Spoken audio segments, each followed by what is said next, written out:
The sound of eggs cracking echoed through the crowded cafeteria like gunshots.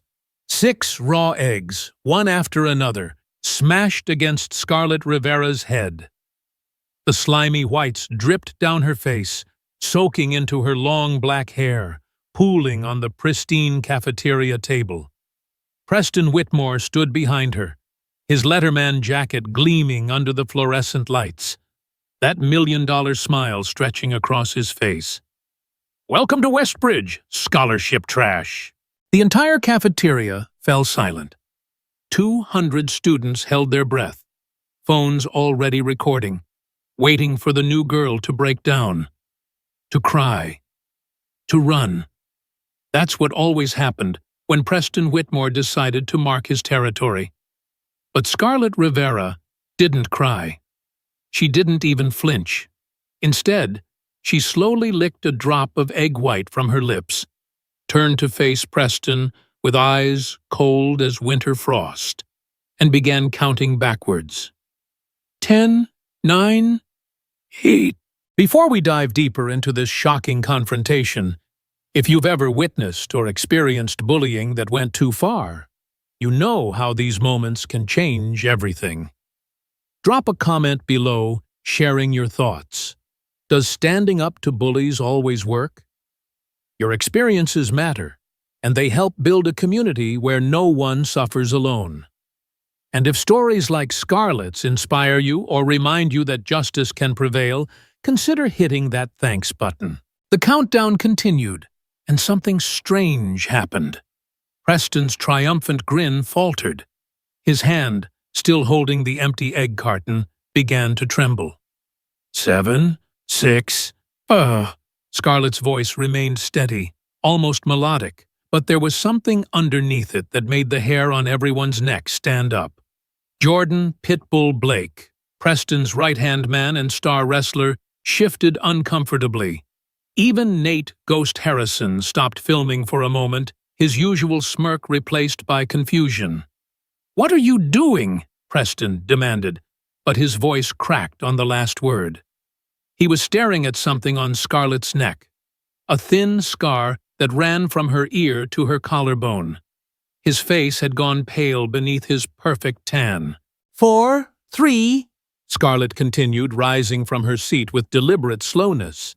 Egg whites still dripped from her hair, but she moved with a grace that seemed almost predatory. Her hand reached into her pocket, pulling out a phone unlike any the privileged kids at Westbridge had seen. It was bulky, military-grade, with a case that could probably stop a bullet. 2. She held the phone up, and Preston could see the screen. A video was playing. Even from several feet away, he could make out the date stamp in the corner. October 15th, 2 years ago. His entire body went rigid. 1. Scarlett smiled then, and it was the kind of smile that belonged in nightmares. "Hello again, Preston.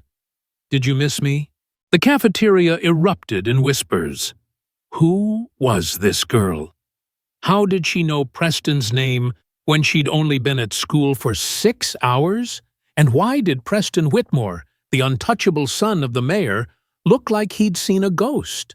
Mia Chen, a junior who'd been Preston's favorite target last year, watched from the corner with wide eyes. She recognized the look on Preston's face. She'd seen it only once before, the night he'd cornered her in the parking lot and whispered threats that still made her wake up screaming. But this was different. This was Preston afraid. "You're supposed to be dead," Preston whispered, his voice barely audible over the cafeteria noise. But Scarlett heard him. Everyone within 10 feet heard him. "Surprise," Scarlett replied, wiping egg from her face with deliberate calmness. "Death didn't quite stick. But then again, you should know that better than anyone. After all, you're the one who set the fire." The whispers turned to gasps. Preston lunged forward, trying to grab Scarlett's phone, but she sidestepped with practiced ease. The way she moved wasn't like a teenage girl avoiding a bully. It was tactical, trained, professional. "Careful, Preston," she warned, her thumb hovering over the screen. "One tap and this video goes live. How many views do you think we'll get? 1 million? 10 million?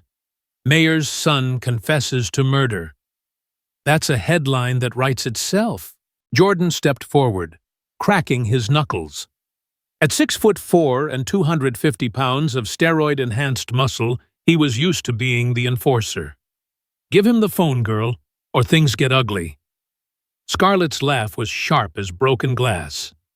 "Uglier than this?" She gestured to her egg-covered appearance. "Besides, Jordan Blake, born March 3, 2006, Social Security number ending in 4379. You really want to threaten a federal witness on camera?" Jordan froze. How did she know his Social Security number? Nate, ever the tech genius, was furiously typing on his phone. "There's no Scarlett Rivera in any database," he muttered to Preston. "She doesn't exist before last week." "That's because Scarlett Rivera isn't my real name," she said, loud enough for the nearby tables to hear. "Just like Preston Whitmore isn't really the golden boy everyone thinks he is." "Tell them, Preston.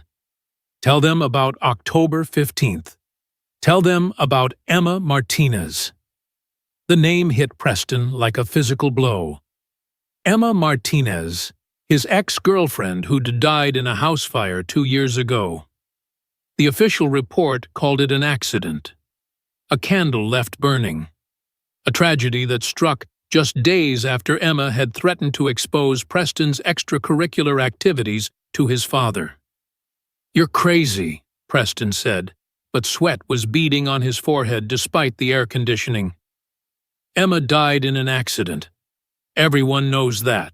"Everyone knows what your daddy's money made them believe," Scarlett countered.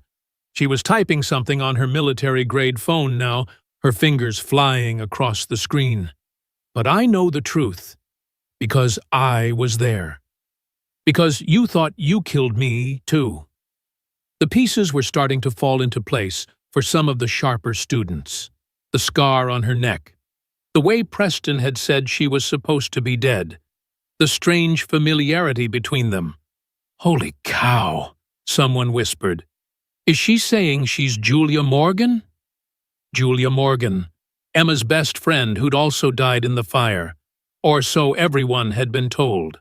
Scarlett, Julia, smiled grimly. "Surprise, Preston. Your aim with that baseball bat wasn't quite as good as you thought. And the fire you set to cover it up? Well, turns out I'm tougher than I look." The cafeteria was dead silent now. Even the lunch ladies had stopped serving, watching the drama unfold. This wasn't normal high school bullying. This was something else entirely. Preston's hand moved to his pocket, and Scarlett tensed. "I wouldn't," she said quietly. "My phone isn't just recording. It's streaming. Live. To a very interested party at the federal building. Special Agent Morrison says hi, by the way." That's when Scarlett pulled out something else, a small device that looked like a cross between a smartphone and military equipment. As she activated it, the screen lit up with facial recognition software, immediately scanning and cataloging everyone in the vicinity. "FaceTrace AI system activated," she said, making sure Preston could see. "This beautiful piece of tech can match faces to missing persons databases in seconds. It's already confirmed my identity as Julia Morgan, reported missing October 16th, 2 years ago. Isn't technology amazing?" The device beeped and more information appeared on screen. "Oh, look at that! It's also pulling up sealed juvenile records. Preston, did you know your daddy's cleanup crew missed a few things? Like the blood on the baseball bat they threw in Miller's Pond? Or the text messages you sent Emma an hour before the fire?" Preston's face had gone from pale to gray. "You can't prove anything. Your father is going to be too busy explaining his campaign finances to worry about you," Scarlett interrupted. She pulled up another screen on her phone. Amazing what you can find when you have 2 years and FBI resources. Did you know he's been using the Whitmore Foundation to launder money for the Castellano family? No? Well, the FBI does now. Jordan and Nate exchanged panicked looks. This was spiraling far beyond their usual intimidation tactics. They'd signed up to push around nerds and scholarship kids, not face down federal investigations. "You're lying," Preston said, but his voice was weak. "You're just some crazy girl trying to what? Get justice for my best friend? For myself?" Scarlett's voice rose for the first time, emotion breaking through her controlled facade. "You killed Emma because she found out about your little side business. She was going to tell everyone that the mayor's perfect son was dealing drugs to half the school. So you invited her over, hit her with a bat, and when you realized I was there too, you tried to kill me. Then you burned the whole house down." The accusations hung in the air like poison gas. Students were backing away from Preston now, their phones still recording, but from a safer distance. Even Jordan and Nate had stepped back.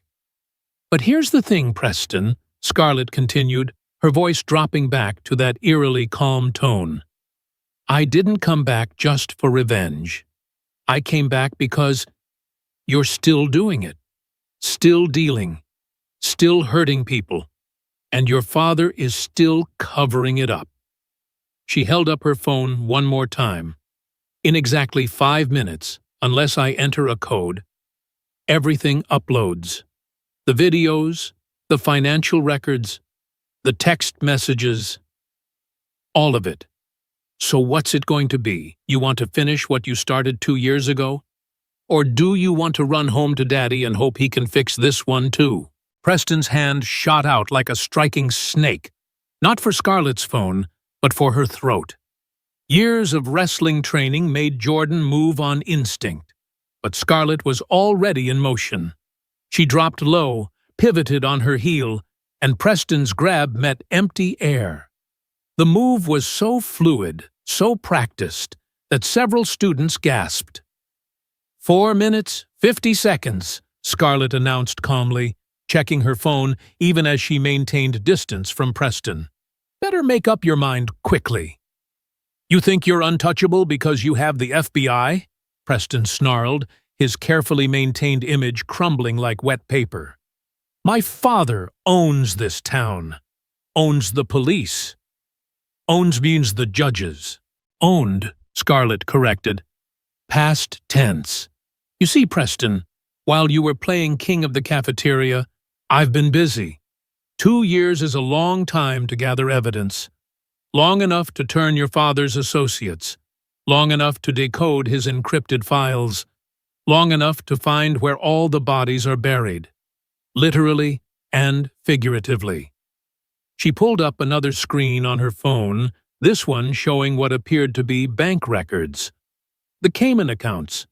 The shell companies. The dead drops for the drug money. "Did you know your father keeps meticulous records? Almost obsessive, really. Every bribe, every threat, every cover-up, including yours." Nate had gone pale, his fingers flying across his phone screen. "Preston," he whispered urgently, "she's not lying. There are federal vehicles surrounding the school. I'm picking up radio chatter on the police scanner app." The cafeteria windows offered a perfect view of the parking lot, and students rushed to look. Sure enough, black SUVs with government plates were positioned at every exit. This wasn't a bluff. 3 minutes, 30 seconds, Scarlett noted. "You know what the really sad part is, Preston? Emma actually loved you once. Before she found out what you really were. She cried when she discovered the drugs in your car. Not because she was scared, because she was heartbroken." "Shut up," Preston growled, but his voice cracked with something that might have been genuine emotion. "She wanted to help you," Scarlett continued relentlessly. "She thought if she could just get you away from your father's influence, maybe you could be the boy she fell in love with again. But you couldn't have that, could you? Couldn't have someone knowing your secrets. Couldn't risk Daddy's disappointment. The cafeteria was so quiet, you could hear the hum of the refrigerators. Every phone was trained on the unfolding drama, broadcasting live to social media. Within minutes, about Westbridge confession was trending. You want to know the really twisted part? Scarlett's voice dropped to barely above a whisper, but in the silence, everyone heard her. Your father knew. He knew what you did to Emma, to me, and he covered it up not because he loved you, but because he couldn't afford the scandal during his first mayoral campaign. She held up a document on her phone, an email thread between Preston's father and the former police chief. The subject line was clearly visible. Martinez House Fire, Containment Protocol. He called us acceptable losses, Scarlett said, her voice finally showing a crack of emotion. 2 teenage girls were acceptable losses for his political career. Preston lunged again, this time with real violence in his eyes. But he'd barely taken 2 steps when the cafeteria doors burst open. Not the FBI, not yet. Instead, a woman in a prosecutor's suit walked in, flanked by 2 federal marshals. "Preston Whitmore," the woman announced, her voice carrying the weight of authority. "I'm Assistant U.S. Attorney Catherine Chen. You're under arrest for murder, attempted murder, arson, and conspiracy to distribute controlled substances." The cafeteria exploded into chaos. Students scrambled back, phones capturing every second as the marshals moved toward Preston. Jordan tried to block their path. Poor, loyal, stupid Jordan, and found himself face down on the cafeteria floor in seconds, hands zip-tied behind his back. 2 minutes, Scarlett announced over the noise. "Still time to make this easier on yourself, Preston. Confession is good for the soul, they say." Preston looked around wildly. His perfect world was crumbling. Every exit was blocked. Every ally had abandoned him. Even Nate had backed against the wall, hands raised in surrender. The golden boy of Westbridge Academy was finally out of moves. "You want a confession?" Preston laughed, but it was a broken sound. "Fine. Yes, I killed Emma. She was going to ruin everything. My father's campaign, my future, our family's empire. She found the drugs, threatened to go to the police, so I invited her over to talk." His voice turned cold. "I didn't know you were there, Julia. You were supposed to be at dance practice." "But Emma was scared," Scarlett was Julia filled in. "She asked me to come with her, to wait outside in case things went bad.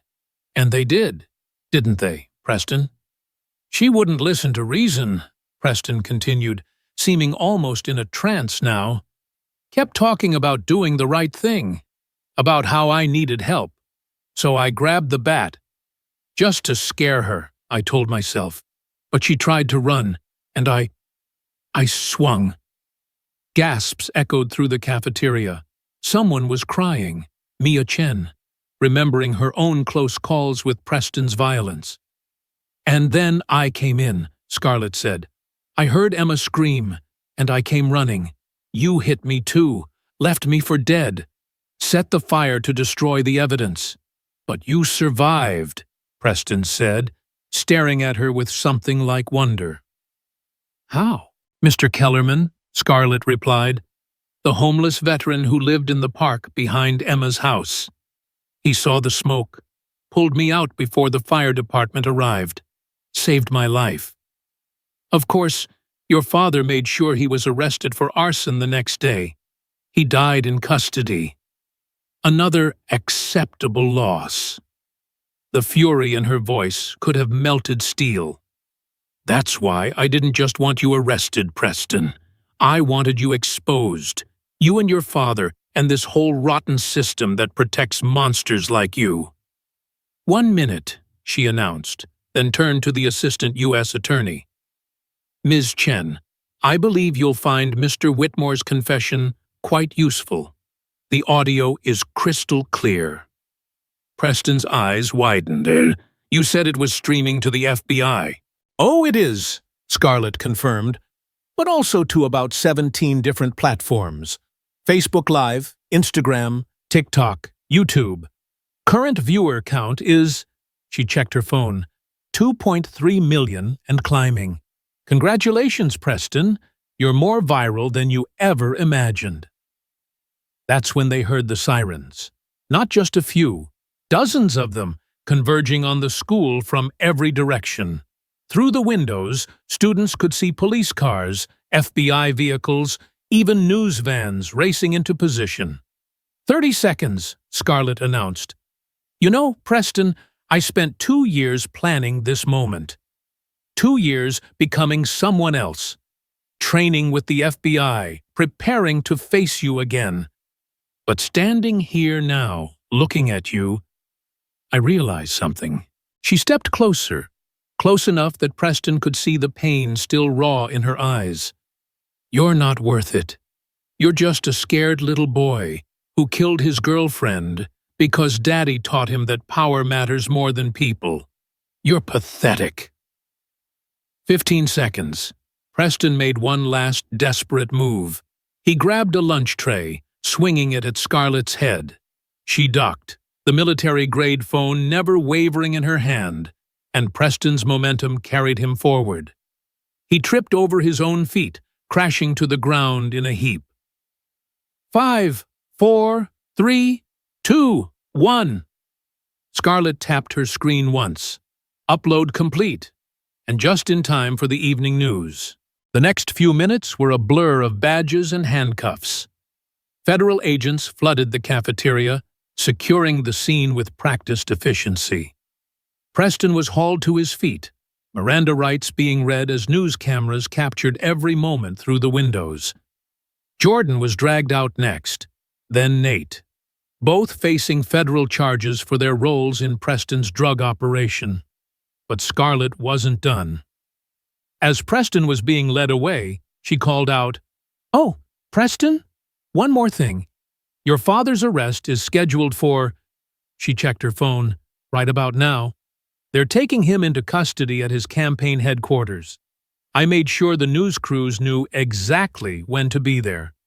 Wouldn't want him to miss his moment in the spotlight." Preston's face crumbled completely then. The golden boy facade shattered, revealing the frightened, vicious child underneath. "You destroyed everything!" he screamed as the agents dragged him toward the door. "My life, my family, everything!" "No," Scarlett replied quietly. "You destroyed Emma's life. You tried to destroy mine. I just returned the favor." As the cafeteria slowly emptied of law enforcement, Scarlett found herself standing alone in the center of the chaos. Students still filmed from a distance, but none approached. She was something outside their understanding now.